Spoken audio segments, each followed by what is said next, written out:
Good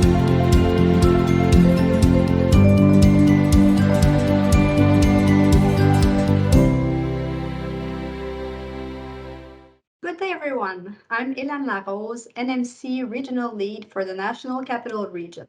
I'm happy to be your moderator today. Bon après-midi ou bon matin, bienvenue.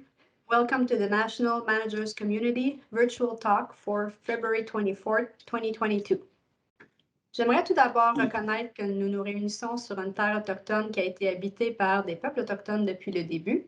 En tant que colons, nous sommes reconnaissants de l'occasion qui nous est donnée de nous réunir ici et nous remercions toutes les générations de personnes qui ont pris soin de cette terre depuis des milliers d'années. En particulier, je tiens à reconnaître le territoire traditionnel non cédé des peuples Anishinaabe algonquins, puisque je suis située à Gatineau, Québec. Je vous invite à prendre un instant pour réfléchir au territoire sur lequel vous vivez, travaillez et jouez.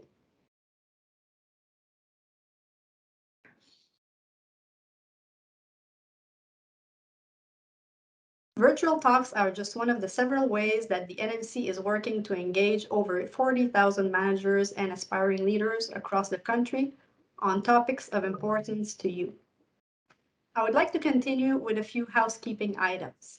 First, remember that this is a safe space. We welcome diversity of thinking and encourage you to share your comments and questions in the chat as we move along the session. Our guests will answer as many questions as possible during the Q&A period. La discussion d'aujourd'hui se tiendra dans les deux langues officielles, donc soyez à l'aise d'utiliser la langue officielle de votre préférence. Today's session will be held in both official languages. Feel free to use the language of your choice in an atmosphere of linguistic security. So I'm thrilled to say that for today's virtual talk, we have a special presentation from Ryan Trudeau entitled Turning White Fragility into White Humility, My Journey Through Change. Aujourd'hui, nous avons une présentation de Ryan Trudeau intitulée Changer la fragilité blanche en humilité blanche, mon cheminement vers le changement. Ryan est un fonctionnaire fédéral qui travaille présentement à Affaires mondiales Canada en tant que conseiller principal au secrétariat de lutte contre le racisme. Il est aussi un formateur et un praticien du changement certifié PROCI, un facilitateur expert et un leader avec une expérience en recherche participative et en engagement populaire. Il est également un conférencier en matière de diversité, d'inclusion et d'équité au Forum des conférenciers fédéraux du secrétariat du Conseil du Trésor du Canada sur des sujets liés à l'antiracisme, à l'alliance et à la gestion du changement. I'm also pleased to have Petronila Michael join us as a co-moderator for today. Petra is an expert facilitator with a track record of supporting Government of Canada's diversity, inclusion, and anti-racism efforts. Recipient of Black History Ottawa Community Builder Award, Petra serves as a member of the Black Advisory Committee in ESDC. She currently works as a research advisor at the ESDC's Innovation Lab. I will now pass it over to Petra to introduce our speaker. Thank you, Ellen. Hello, everyone. I hope you are having a good day. It's a really beautiful sunny day, so I'm seated by the window, but it's a little bit slippery, so be careful out there. So I'm really honored to introduce our keynote speaker today. I met Ryan last year, actually, at ESDC. We were both working together as co-facilitators for a design jam that was designed by the Black Engagement and Advancement team. The design jam was on dismantling anti-Black racism, and Ryan introduced his presentation to our Black Advisory Committee, and at that point, it was still at the ideation phase. Over the last year, I'm incredibly pleased to see Ryan deliver his presentation to numerous teams across Government of Canada. And as he highly says, most of the time when I ask him, okay, so Ryan, why are you doing this? And his response is that his goal is to change one heart at a time. I hope we can achieve that today. Ryan, over to you. Wow, what a great introduction, Petra, and what an honor to have you do the introduction as well. I have such a high respect for you and everything you bring to the table and all the work that you've been doing in the community. And it's just an honor to be here during this month more than any other month. To be able to talk about something like this for me is an honor that is very difficult to fathom in words. So just thank you from the bottom of my heart for having me, and thank you to the national managers community for providing me with this platform to share this very important message. It's very important. And so without further ado, let's get started, folks. And what I'm going to do is I'm going to share my screen. And you should be able to see my screen in just a few moments. If Petro, I can actually have you come back on screen for just a moment. I just want to have you acknowledge to me that you can indeed share, you can indeed see my screen, and we're good to go.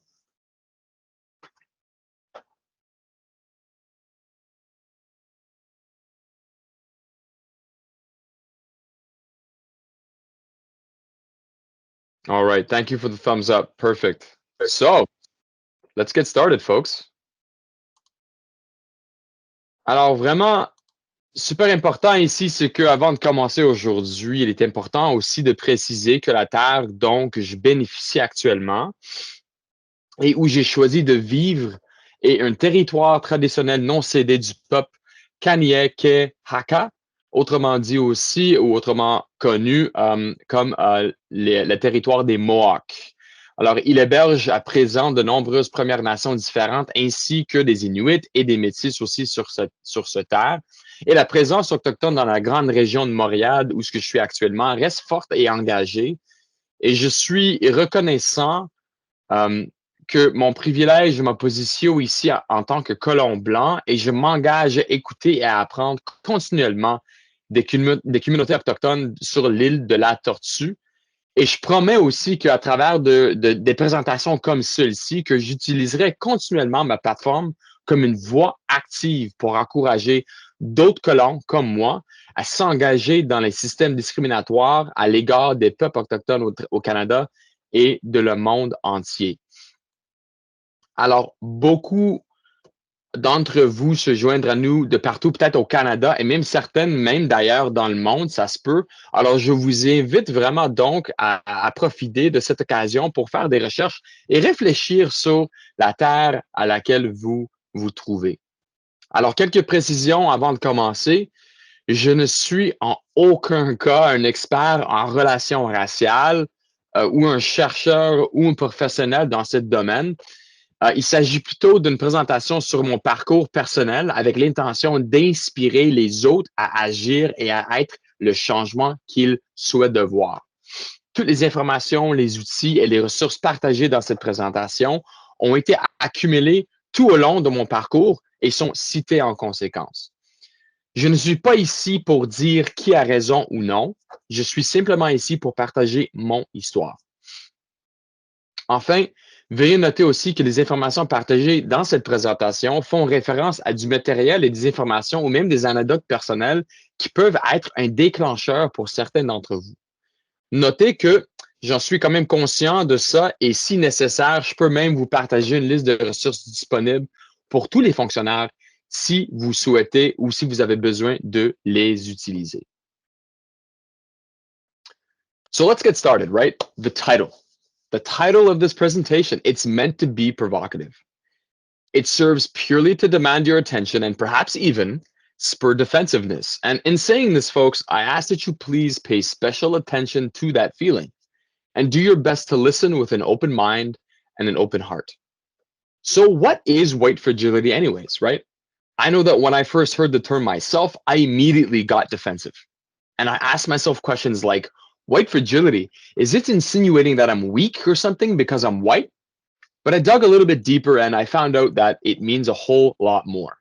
So as a white person in Canada, I live in a social environment that protects and insulates me from race-based stress. This insulated environment of racial protection has built my white expectations for racial comfort, while at the same time lowering my ability to tolerate racial stress. So in turn, people who look like me, who are white, are often at a loss for how to respond in constructive ways to racially charged situations, as we have not had to build the cognitive or affective skills or develop a stamina that would allow for the constructive engagement across those racial divides, leading to what Dr. Robin DiAngelo refers to as the term white fragility. So think of it as a sort of like racism awareness muscle, right? And like any muscle, if you don't use it, you lose it.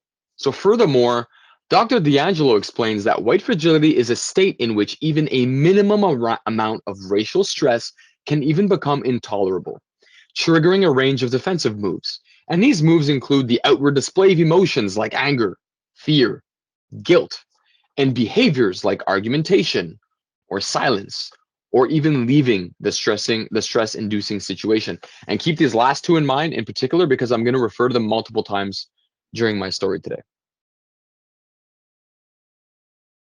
So, avant de vous présenter mon parcours personnel, j'aimerais aussi vous partager quelques informations sur moi. Alors, je suis un homme blanc, je suis hétérosexuel, je suis bien portant, je suis né au Canada. Je viens de famille de classe moyenne. J'ai connu d'autres cultures très tôt dans ma vie grâce au sport, où donc je reconnais ça vraiment comme un genre de privilège, effectivement. Et j'ai épousé une femme noire née à l'extérieur du Canada et j'ai 2 enfants métisés. Mais j'aimerais aussi également réitérer que ce n'est pas parce que je suis marié à une femme noire et que j'ai des enfants métisés que je suis une sorte d'expert en matière de race ou que je sais tout ce qu'ils doivent être savoir sur être noir. J'ai effectivement beaucoup appris en raison de la nature de ma famille, oui, absolument, mais je continue quand même d'apprendre beaucoup et je reconnais aussi que j'ai encore beaucoup de choses à apprendre sur ce concept de race. Enfin, je tiens à me dissocier explicitement de tout concept ou lien avec le terme sauveur blanc. Je ne suis pas ici pour sauver qui quoi que ce soit. Nous sommes tous, en tant qu'individus, capables de nous sauver nous-mêmes.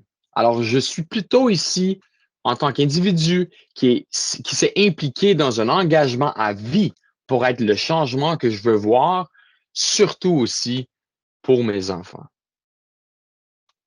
So, based off my background, it's important as well that I also outwardly acknowledge my privilege. And when talking about privilege, it's important to understand that there are actually mainly 2 different types or categories of privilege. You have earned and you have unearned, as explained by Dr. Helena Fosu. So, earned and unearned can be summarized like this. So, for example, earned would be things like acquiring knowledge, having an education, or even having a title like doctor, CEO, reverend, etc. And to acquire earned privileges, or advantages for that matter, people need to go through quite a bit of effort. But some examples of unearned privilege, you can even take me for example. So I was lucky enough to have parents who were smart and hardworking and who had enough money for me to provide me with a good life growing up. And I'm able-bodied. I live in a country that gives me high quality access to healthcare and education. And all of these things that I just mentioned would be examples of unearned privileges that have set me on a very good path moving forward. But despite these privileges and advantages, I still had to put forward a solid amount of effort to overcome challenges in earning my education and developing skills and even building my career as a public servant. But to be fair, having a life with these advantages was and continues to be very helpful for me. But yet, the concept of privilege is often misunderstood. When some people hear the word privilege, they feel it's a way of shaming them or denying the hard work that they've had to accomplish their goals. Privilege means that you have had some advantages that other people didn't have, or that others had to deal with obstacles that you didn't have to work around for. So the concept of privilege, especially based on skin color, is often confused with other types of privilege, namely economic and educational. So for example, it could be hard for a white person who's struggling financially in an economic system that they might feel is just as rigged against them as it is against any other marginalized group, to see how they might have privileges or advantages that others don't have. But again, they haven't had to live through the obstacles that marginalized people have had to live through. So privilege isn't about shaming certain groups or comparing different types of challenges. It's about recognizing the privileges or advantages that you have and reflecting and seeking to learn on how to use that privilege to make a world a better place for those who don't have our advantages. And so I invite you all very briefly to reflect on what privileges you feel you have, and just to be mindful of that moving forward. Alors maintenant que vous avez une compréhension quand même commune de c'est quoi la fragilité blanche et comment nous pouvons en fait tous reconnaître nos propres privilèges, je vais maintenant partager avec vous mon voyage à travers le changement. Puis je vais vous partager à travers ce voyage en utilisant un outil de gestion du changement qui s'appelle ADKAR, en anglais ADKAR, pour décrire comment mon voyage a progressé et comment il continue à évoluer à chaque jour. Et j'aimerais aussi commencer par une citation de Léon Tolstoï qui me semble extrêmement pertinente dans ce contexte, où ça dit « Chacun pense à changer le monde, mais personne pense à changer soi-même. » Alors, pour que tout le monde puisse vraiment suivre de près mon parcours, je voudrais quand même résumer brièvement le concept d'ADKAR, car cela vraiment nous aiderait à faire le lien entre tous les éléments au fur et à mesure que nous avancerons ensemble. Alors, ADKAR, c'est un acronyme qui représente les 5 résultats qu'une personne doit atteindre de manière séquentielle pour qu'un changement soit réussi. Alors, le premier A, en anglais, in English, it's for awareness. En français, c'est la sensibilisation. Le changement commence quand on comprend pourquoi. Change starts when we start understanding the why. And we all live in a hypersensitive world to being aware about stuff, right? We have our social media, we're surrounded by news outlets in different fashions and forms. And so being aware, être sensibilisé dans notre monde, c'est par défaut super facile pour tout le monde. On se ramasse déjà là-dedans. Par contre, où les choses deviennent intéressantes, c'est la deuxième étape, c'est le D pour désir. The D for desire. Le changement implique des décisions personnelles. Alors, on peut être sensibilisé autant qu'on veut sur n'importe quel sujet, mais ça prend une décision introspective de décider de faire un changement avant que les changements prennent lieu. You need to make a choice. You can be as aware and informed about anything in this life. But until you make that conscious decision to change, guess what? Nothing is going to happen. Le K dans ADKAR, en anglais, c'est knowledge, K for knowledge. Autrement dit, en français, c'est les connaissances. Le changement exige des connaissances. On peut être sensibilisé. On peut même prendre les décisions de changer. Mais il n'y a pas de secret ici. Si on ne sait pas comment changer, bien sûr, le changement, ça ne prendra jamais lieu. If you don't know how to change, if you don't have the knowledge on how to change, of course, the change will not take place. The second A is for ability. La capacité en français. Le changement exige les gestes dans la bonne direction. On peut être sensibilisé, on peut décider de changer, on peut même nous éduquer nous-mêmes là-dessus. Par contre, si on ne prend jamais d'action, s'il n'y a pas de capacité là-dedans, le changement, ça ne prendra jamais lieu. And this is where you say in English, this is where the rubber hits the road. You need to take action. It can be small, it can be big. You can look to make a big splash. It doesn't really matter. But you need to take some sort of tangible action in order for change to take place. Et finalement, le R dans ADKAR, c'est pour le renforcement. It's for the reinforcement piece. Ça ne sert à rien de prendre l'action qu'une seule fois. Ça prend le renforcement. You need to reinforce these actions as you take them and as you move forward. It's great to take action, but don't only do it once. Keep going and keep going. That's how you reinforce those great actions. Alors, Jeff Hyatt, qui est le fondateur de Proci Inc., explique que ce modèle puissant est basé sur la compréhension que le changement se produit sur une base individuelle. Alors maintenant que nous avons tous une compréhension commune de c'est quoi ADKAR, nous allons maintenant pencher sur mon parcours perso. So in the prior slide, I briefly explained that the first step anyone needs to pass through is something called awareness. And this first step is the most crucial one. As for the majority of us, even when faced with at times overwhelming amounts of information, right, we remain stuck in awareness. And this is simply because the thing that gets confused is it's not the amount of information we need in order for us to overcome this step to make changes. Rather, it's the right type of information that usually serves as something that I like to call the tipping point in moving people from simply being aware about how, why, or what needs to change to actually desiring that change. So in my own personal case, even despite being married to a Black woman and having mixed children, I was still, for the most part, complacent in my actions my entire life. Sure, I was liking and sharing things on Facebook and LinkedIn and other social media platforms, but I wasn't actually doing anything solid and or tangible toward the change that I thought I wanted to see. And why is this? And it was due to my white fragility. It was due to my comfort zone when faced with stress-inducing, racially charged situations that kept me in this first step, awareness, pretty much my entire life. Despite even something as strong as my very own family dynamic. All of this, however, was changed by a single event that, unfortunately for me, I had to learn the hard way. It involved my son, for which now I will share with all of you. So you should all be able to see on your screen right now a picture of a t-shirt, and this is not any normal t-shirt, all right? For anybody on the call right now who's got kids, or your grandparents, or you're an aunt, or you're an uncle, or you know children, or maybe you work with children on when you're volunteering, it's no secret, kids love superheroes. And my son, of course, he is no exception. Now, obviously, the notion of representation is very important. Growing up as a white kid in Canada, pretty much every superhero that I saw on TV was white, and I was easily able to connect with that. I never had to ask myself any questions. But for my son, when seeing a Spider-Man or a version of Spider-Man who looks like him, it was mind-blowing.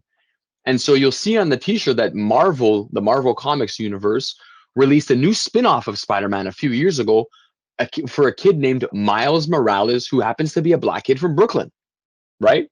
And he's Spider-Man. And so as a parent, I see this, I get super jazzed because my son sees it, he's happy, he's excited. And as we were walking through the mall last year, I saw this shirt, and as any probably parent would do, I picked it up and I bought it for my son. So on my way back home, talking about it with my son, he's excited. The next day, he puts the shirt on because he wants to wear it. He's super excited. He goes to school with the shirt on. Later on that day, I pick up my son from school. And for those of you who don't know my son, he is a very happy, high energy, very jovial kid. And so when he walked out of school as I'm picking him up, to see him borderline kind of sad, low energy, not himself, I knew something was up right away.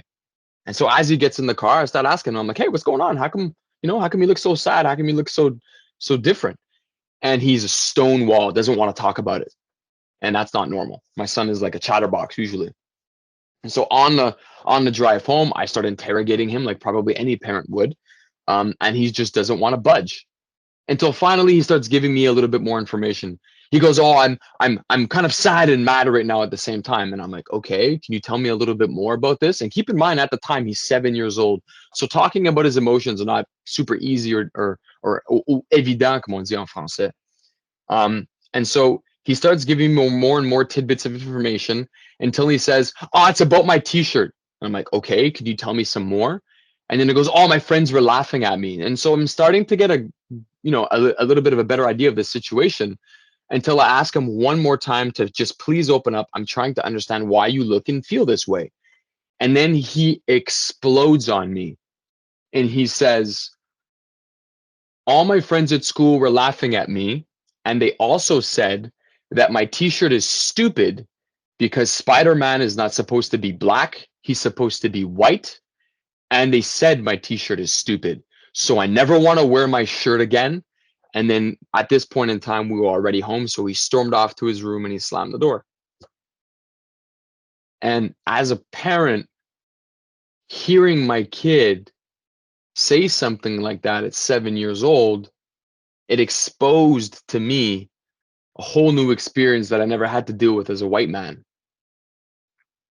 My son at the tender age of 7 had to deal with racism in his face from fellow students at school. And I saw a certain portion of my son's innocence at 7 years old just vanish before my eyes. And I felt all sorts of emotions at that point, right? I'm feeling anger, I'm feeling sadness, I'm feeling guilt, I'm feeling everything. And it's at that exact moment that I completely internalized that the existence of systemic racism is so real. It's so real, it's touching my kid, it's in my house.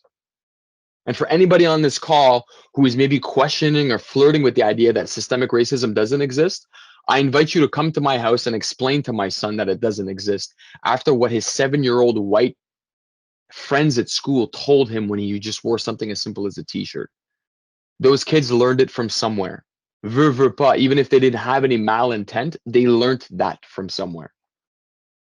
And so that day I made a promise to myself, my son, my family, that I was going to do everything that I could for as long as I could to dismantle systemic racism with every breath so as I was alive. And it's at that exact moment that I liberated myself from my comfort zone, otherwise known as my white fragility, and I decided that I was going to make a change. And it's at this exact moment that I liberated myself and passed myself from awareness to desire. Et l'événement avec mon fils a été pour moi l'ultime information que je devais entendre vraiment pour passer au désir, right? Le fait de me débarrasser de ma fragilité et de décider d'agir n'a duré qu'un seul instant, car j'avais tout ce que je fallait pour prendre ma décision et c'était clair comme le jour, right? J'avais besoin de changer, j'avais besoin d'agir concrètement. Alors, logiquement, pour agir concrètement, j'ai senti aussi que je devais m'équiper de connaissances sur la race et le racisme, où j'ai exploré en profondeur pourquoi, où et comment la race existe. Et ce qui me fait passer immédiatement à la étape suivante, qui est vraiment la connaissance. J'ai commencé à me poser des questions telles que d'où vient la race, pourquoi ça existe, et pourquoi celle-ci profondément ancrée dans les tissus de notre société à tel point que même les enfants de 7 ans peuvent démontrer qu'ils sont capables de perpétuer ça concrètement, même sans savoir, parmi beaucoup d'autres questions. So my search for knowledge about race and racism led to the discovery of new resources and information. And in this pursuit, I came across the work of Dr. Ibram Kendi, who's a leading anti-racism voice and scholar, as well as founding director of the Boston University Center for Anti-Racist Research. Dr. Kendi's work opened up my eyes to truths that I was never taught in school, right? So first, race from a human historical standpoint is a relatively new idea. Gomes de Zurara, a Portuguese biographer from the 15th century, is quoted according to the work of Dr. Kendi as the first to propose terminology relating to the hierarchy of different races and how this more modern interpretation of race didn't even exist before his work invented it in the 15th century. This work, adopted, of course, by the Portuguese king at the time, went on to be adopted by every other Western colonial power, eventually grounding itself as a baseless justification for the enslavement and discrimination of people who were not European. Example, Africans or indigenous peoples. At its core, it's an idea that was invented to justify taking advantage of human beings as a means of economic gain. This ongoing idea of race perpetuates that exact fundamental lie to this day. And oftentimes, due to popular discourse and mainstream media, negative attention is focused on those who are marginalized, but rarely are we ever nudged into introspectively looking within ourselves as the majority group and begin to ask ourselves some questions. Fueled by this continuous energy to seek more knowledge, I began educating myself on how to be anti-racist. I learned that racism exists within our systems, our institutions, our cultural representations, media, textbooks, etc., and it manifests itself in varying degrees. I learned that we're all capable of expressing racist idea and that no one is inherently a racist. Rather, it's learnt, and that there are varying degrees of how people choose to display racist behaviors and ideas. So at one end of the spectrum, you have people who are like burning crosses on front lawns, who are engaging in racist, violent behavior and openly expressing racist ideas. And on the other end of the spectrum, you have people claiming that they don't see color and that they can't be racist. They have a black friend, but then they go on to engage in what they think is innocent behavior when they ask questions to a colleague like, hey, where are you really from though? Insinuating that they are not like you and that they're from somewhere else and automatically are categorized as the other. The point here is the following. Even if you don't burn crosses on front lawns and wear a white hooded robe, it doesn't mean that you're not capable of engaging in racist behaviors on a daily basis. What I came to understand was that even as someone married to a black woman with mixed children, I was still capable at any point in engaging in racist behaviors and that anyone is capable of doing it.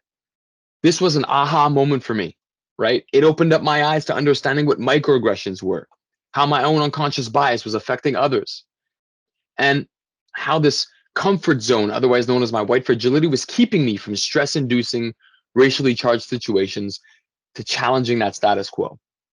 So the next time you're curious about your colleague's hair or you're curious about their family's potential origins, think twice, as these are examples of racially charged microaggressions that can deeply affect those on the receiving end. So I invite you all just for a brief moment to put yourself in the shoes of your colleague who, at sometimes, multiple times per day even, are weighed down and ask questions like these amongst many others. Microaggressive comments can add up and weigh down your colleagues both physically and mentally. And everyone is capable of expressing racist ideas and behaviors. So please keep this in mind, especially if you always thought that you weren't capable of thinking racist thoughts or exhibiting racist behaviors. Alors, une fois que j'ai eu le sentiment d'avoir accumulé suffisamment de connaissances, j'ai commencé à agir de ce qui me semblait vraiment la bonne direction, qui est la capacité. Ces actions sont manifestées sous la forme d'une exploration de la notion d'alliance afin de mieux comprendre ce que c'était.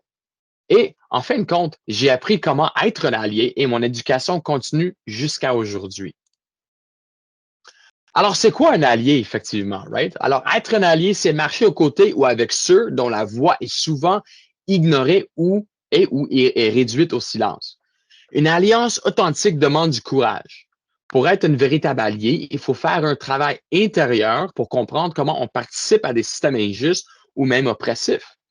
Alors, peut-être vous avez par le passé bénéficié passivement ou involontairement de politiques et de pratiques qui vous ont donné des avantages injustes par rapport à d'autres personnes aussi ou même mieux qualifiées. Pour être un allié, il est important d'apprendre à écouter et accepter la critique, même si c'est désagréable. Ne vous attendez pas que les autres vous enseignent ou même vous montrent tout, right? Utilisez les outils que vous avez autour de vous pour apprendre et répondre à vos propres questions. L'alliance peut être compliquée. Il ne faut pas croire que c'est facile. Il peut y avoir de dures leçons à apprendre. Et dans nombreux cas, excuse-moi, ceux qui cherchent à être des alliés abandonnent lorsque les choses deviennent un peu difficiles. Pour être un allié, il ne faut pas aussi comparer vos propres circonstances comme étant aussi difficiles que les autres. Nous avons tous des problèmes, certainement oui, mais pour être un allié, il faut mettre ses propres problèmes de côté. Finalement, de n'accepter pas d'être un allié pour les mauvaises raisons. Il peut être tentant d'essayer de prouver que vous faites partie des bons personnes blancs, mais gardez à l'esprit que les héros ne se qualifient pas eux-mêmes comme des héros, right? Réfléchissez aux raisons qui vous poussent à vouloir être un allié. Si c'est pour recevoir de la reconnaissance, l'alliance n'est probablement pas pour vous. Être un allié ne consiste pas à sauver quelqu'un.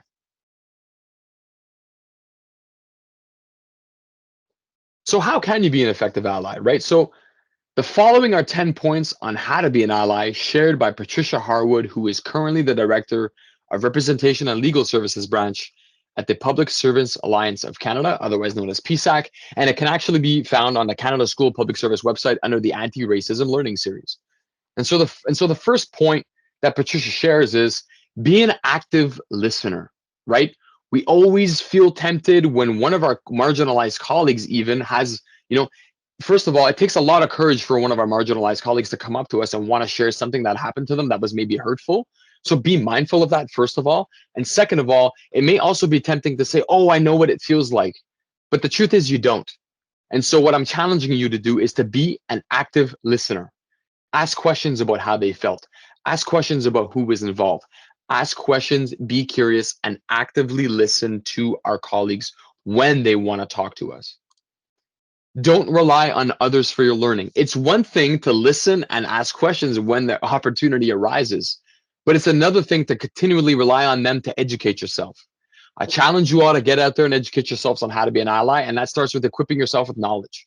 Read books, watch documentaries, watch some series, do different things, get out there, learn about other cultures if you need to, in order to educate yourself, because it will help you in being a better ally. So don't rely on others for your learning. You must be able to accept criticism. Even in this journey that I'm still undergoing as we speak, I still make mistakes all the time. And I now understand that it's just constructive criticism that will inevitably make me better moving forward in this space. And so no one's perfect. We all make mistakes. We have to be able to accept the criticism and then use it constructively to be better moving on. Number 4, support marginalized public servants. Support can look like anything. So for example, supporting some of our colleagues who are going through a tough time or who may be marginalized from that context can look like providing brave spaces to talk, safe spaces to talk, or just even providing those examples for them to share some of their experiences in ways that they won't feel judged or there will be no reprisal. Those would be some examples of how we can support our marginalized public servants amongst many, many, many other ways. Number 5 is use your privilege to dismantle systemic racism. So I internalize and recognize that I have an immense amount of privilege being part of the majority group in this country. And what I consciously decided to do was that I was going to use this privilege to learn and to spread knowledge onto others through things like conferences like this one. That is just one example of different ways that you can use your privilege to dismantle systemic racism. Number 6, support advancement opportunities for marginalized public servants. And this can either be you as a colleague to colleague, or it can be you as a manager for a marginalized public servant for which perhaps is part of your team. Look for opportunities for this person to grow their skills. Give this person maybe some micro missions or some actings or some different ways that we can use in order for them to get more opportunities that they would not have otherwise. Number 7, don't expect rewards or recognition when facing the day-to-day problems. Look, folks, no secret here. I don't do this for recognition. I do this for one reason and one reason only. I'm doing this for my kids because I know it's the right thing to do. I don't expect anything in return. And if you engage in this work, do not expect anything in return as well. Number 8, share your decision-making power. This is specifically for the leaders in the room. I'm talking to the national managers community. A lot of you have decision-making power. And so I invite you to think twice when it comes time to making final decisions. Bring more perspective to the table. When we have marginalized colleagues who are part of our teams who come from all different types of walks of life and backgrounds, what it'll end up doing is when you share that decision-making power, you're going to end up with products, services, or end results that are much more holistic and well-rounded instead of keeping it narrow-minded to only the way that you think. Number 9, build a professional network that includes marginalized public servants. This one really coincides with number 8. It's the same type of concept. When you are only surrounding yourself in your network with people who look like you and think like you and have the same background as you, you will not expand on how you can think. When you include people from different walks of life, different experiences and backgrounds, you will gain added perspective that'll give, again, your deliverables at the end of the day, your services, your products, whatever the case may be, a more well-rounded and holistic approach. And finally, number 10, when it comes time to give evaluations to marginalized public servants, make sure that it's positive and that it's fair, because you don't know on that specific day where you are evaluating that colleague may have gone through a microaggression, or they may have gone through a tough morning where they had to face unconscious bias or different things like that. And when I think about this, I think about how I know I can bring my full self to work every single day. But that is not the case for our marginalized colleagues. So just to be conscious of that when it comes time to process those evaluations. Alors c'est là maintenant que mon voyage se poursuit aujourd'hui. Il ne suffit pas de m'éduquer et d'agir une seule fois et d'arrêter là, right? Il faut que ce soit durable. Et c'est pourquoi que je travaille continuellement à renforcer ce que j'ai appris et à m'engager activement dans ces nouvelles façons de développer mes connaissances et de les transmettre à d'autres personnes par le biais des conférences, mettons, comme celle-ci. Utiliser ADCAR, adopter des comportements antiracistes et être un allié sont comme des muscles. Si vous ne les utilisez pas, vous les perdez. Alors, le renforcement constant n'est pas seulement durable, mais il permet aussi la croissance. Cannot stress that enough, folks. Reinforcement. And so I leave you all now with a call to action. Change has to start somewhere. And there's no better place than to start by looking within introspectively and putting in the work on oneself. You need to get past that fear of losing something. That's not what this is about. Equity is not a zero-sum game. There are no winners and losers here. I know that I personally did not invent race, and I don't have any guilt about being a white person or belonging to the majority group in Canada. But because I have inherently by design been privileged unfairly my entire life just because of the color of my skin, I feel that I have a great sense of responsibility in actively dismantling the idea of race and engaging in anti-racist activities and behaviors and ideas every single day. And so I'm calling on all of you to share in having that great sense of responsibility with me. Now, I can only speak for myself, where I have chosen specifically the topic of race as my door, right, to the greater discussion on human rights and dignity and equity for all. But surely it doesn't matter whether the approach you choose is anchored in race or religion or anything else. What's important is that you focus on yourself and how you relate to others. And so in saying this, I invite you also to reflect on this greater discussion related to the other and how this messaging is perpetuated through things like systemic discrimination. And so when you feel you're ready, do the work on your own pace and find your own tipping point. What piece of information do you need to move yourself from being simply aware to desiring change? Be the change you want to see. Walk the walk. Take action. Turn your fragility into humility. Be humble and accept your privilege and use it to actively dismantle systemic discrimination. And so I hope some of you are leaving this presentation now feeling inspired to change and that you become effective change agents yourselves in dismantling systemic discrimination. And so I'm going to finish off right now with a quote from whom is probably my greatest hero, the late great Nelson Mandela, where he was famously quoted as saying, "If you talk to a man in a language he understands, that goes to his head. And if you talk to him in his language, that goes to his heart." So thank you very much, everybody, for listening to my presentation. And I think at this point, what I'll do now is I'll maybe flip it back to you, Petra. Thank you.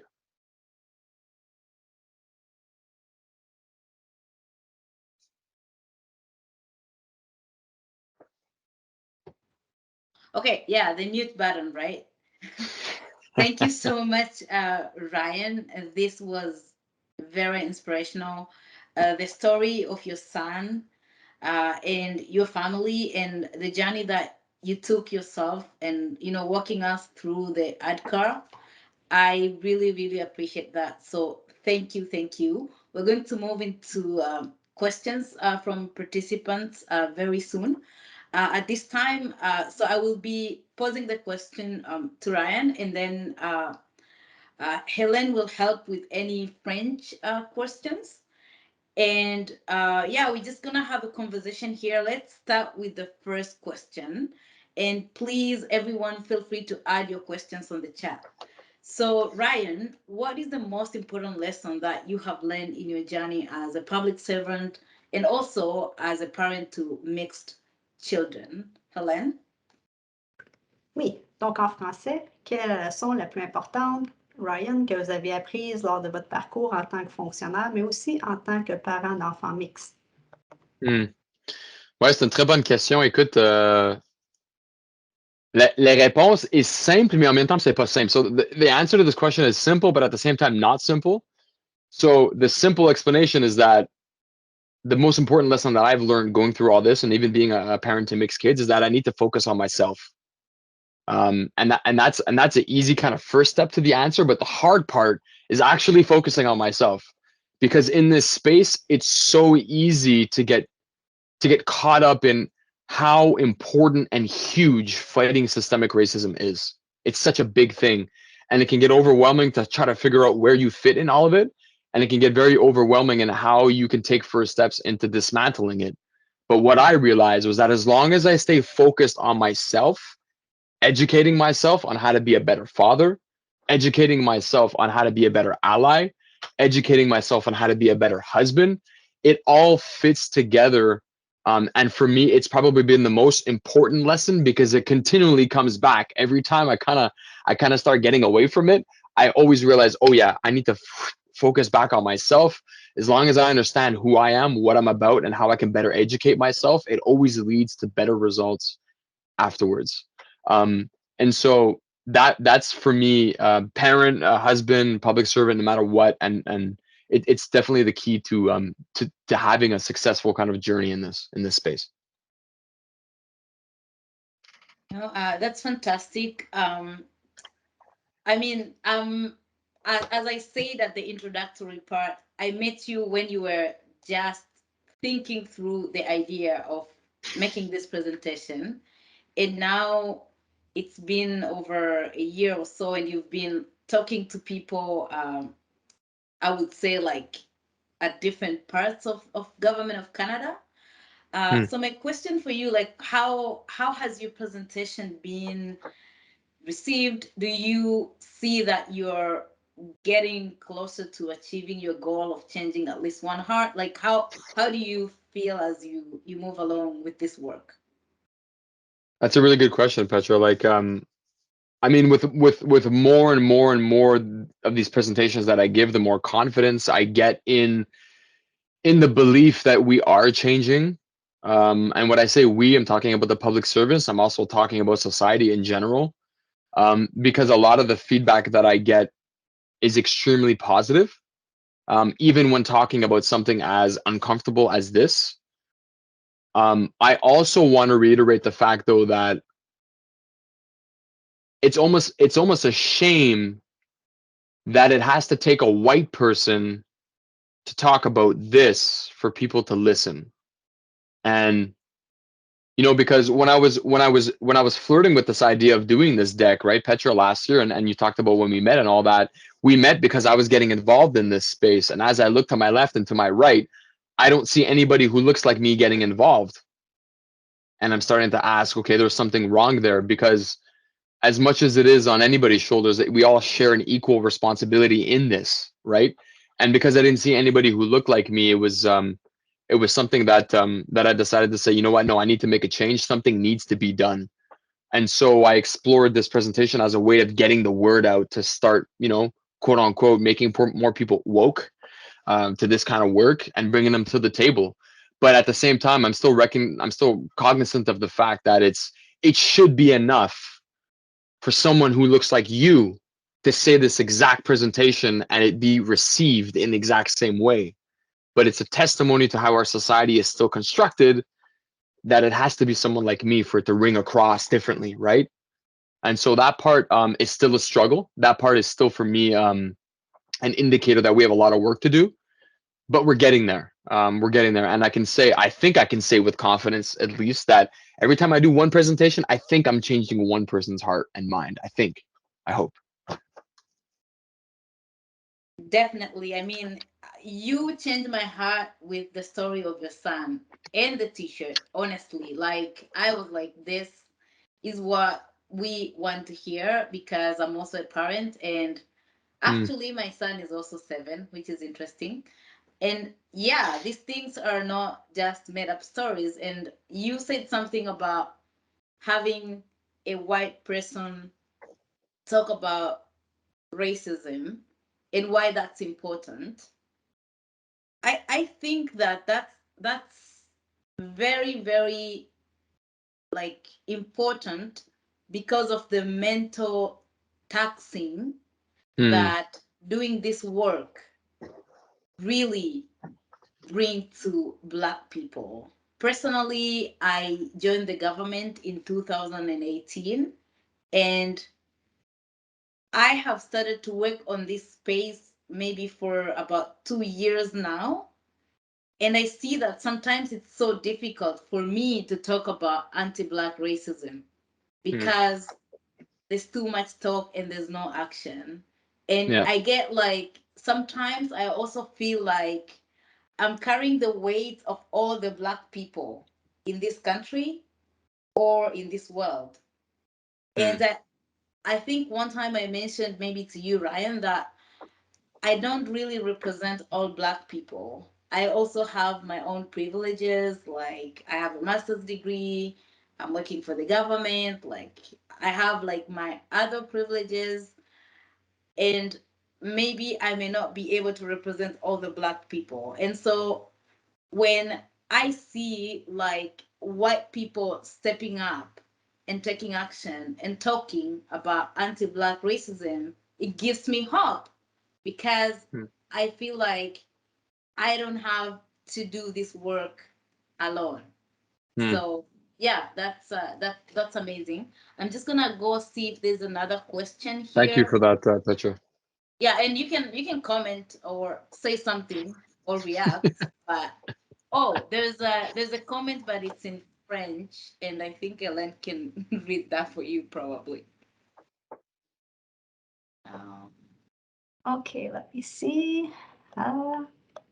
Oui, on a Nadia qui dit « J'ai également 2 garçons noirs et je dis souvent que je suis reconnaissante à la vie qu'ils aient pu voir un président américain noir et Black Panther, un super-héros noir. Les deux peuvent les inspirer, chacun à leur façon. » Ouais. Oh non, ça parle vraiment beaucoup en fait, l'exemple aussi que j'ai partagé durant ma présentation, right? Cette notion de la représentation et pourquoi c'est important. You know, for a little kid, that's super important, right? Maybe for my 7-year-old son, I mean, he knows who Barack Obama is, but I don't know right now he understands how symbolically important that was. But for him, way more important that Black Panther is Black Panther. Way more important for him that Spider-Man is black. Like that's super important for him. And he even told me the other day, I think it was last week or the week before, we're watching TV together, and there's superhero stuff going on TV, and he goes, Dad, I notice there's a lot more white superheroes than black ones though. And I'm like, okay, how does that make you feel? And he goes, I don't know. I'm just curious why. Like why is that? I had no simple answer on it. Now he's 8 years old now. I had no 8-year-old answer locked and loaded for him for a question like that. So now I'm like, okay, how can I educate myself now as a parent of a mixed race child, so that when he gives me these questions, I'm like ready for it, because you never know when they're gonna come, and they're so innocent, and they kind of come anytime, right? So it's interesting. It's an interesting space to be in, and you got to do the best you possibly can as a parent in order to educate yourself. But I responded to him that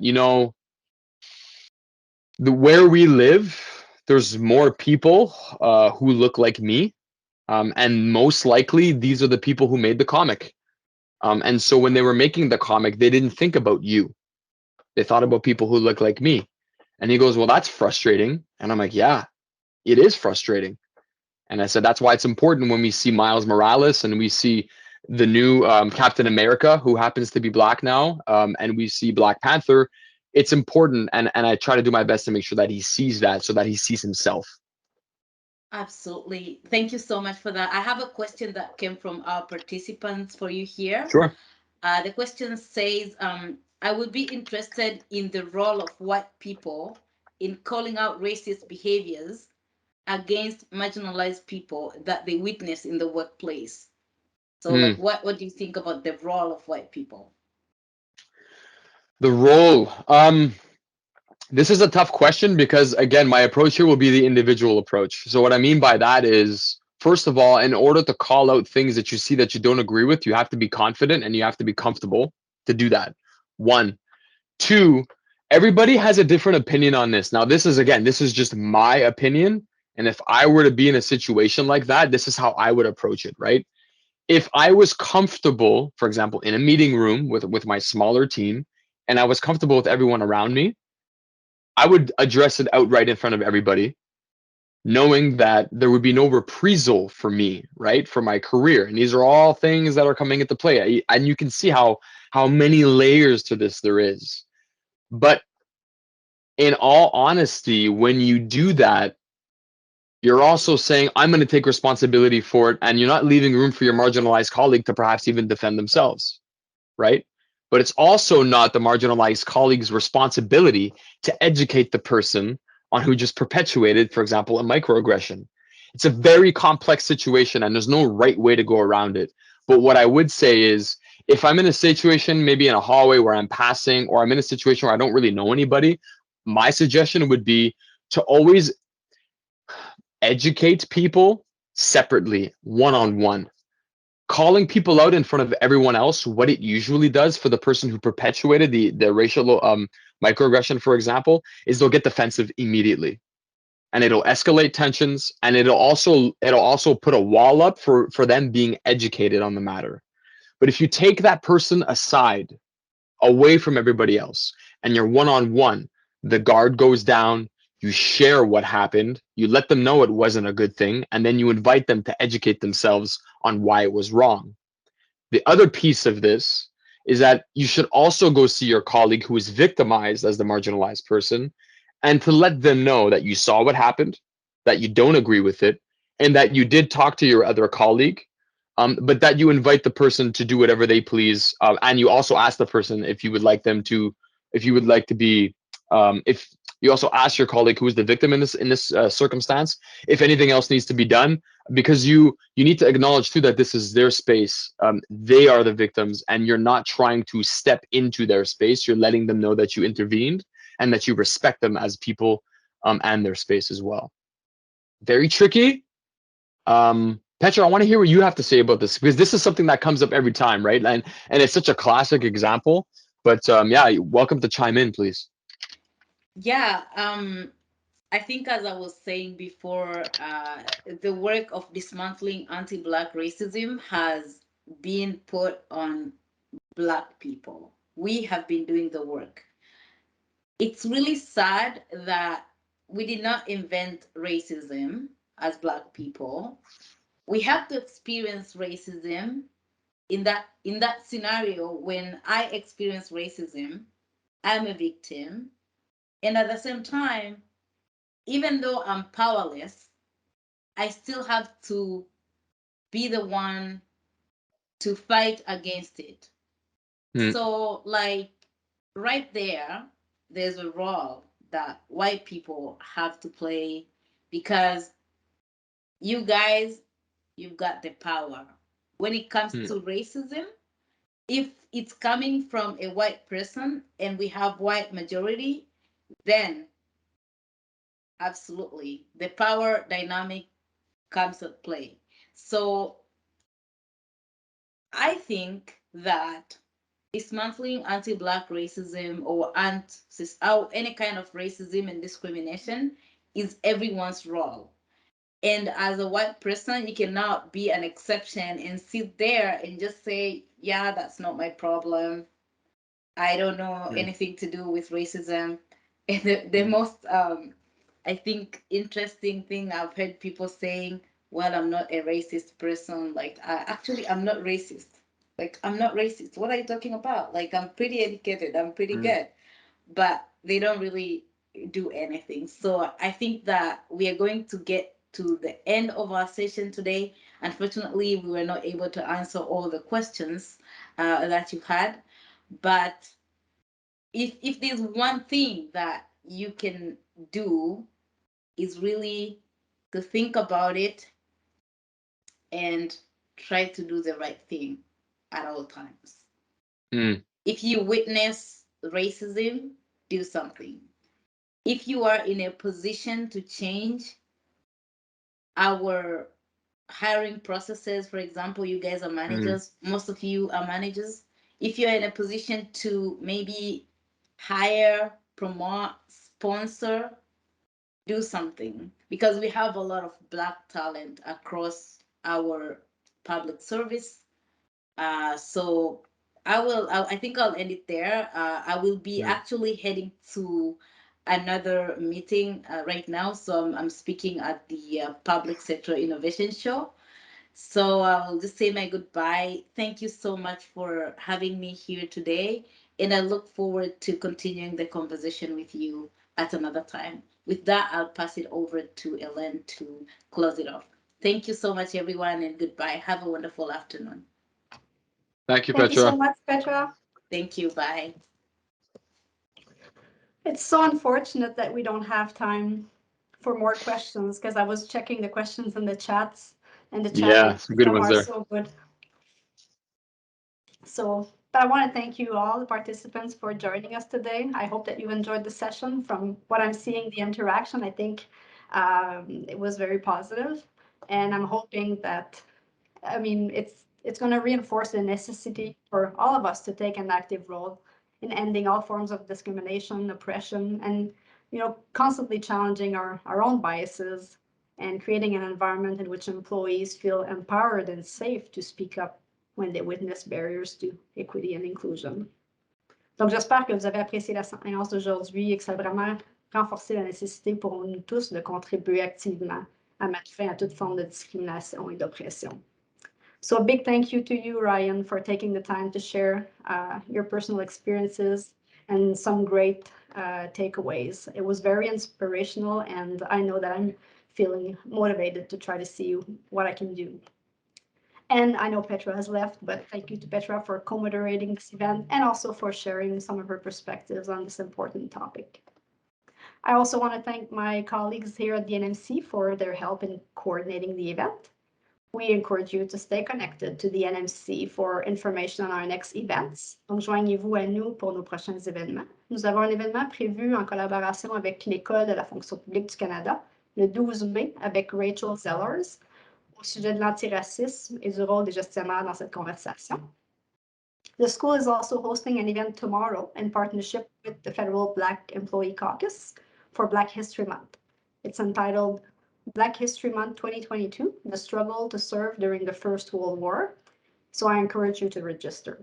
And the link to register should be posted in the chat. So thank you, Amish. And you'll also see in the chat how you can follow the NMC in order to obtain information on all our future events. So until then, best wishes, et bonne journée et à la prochaine.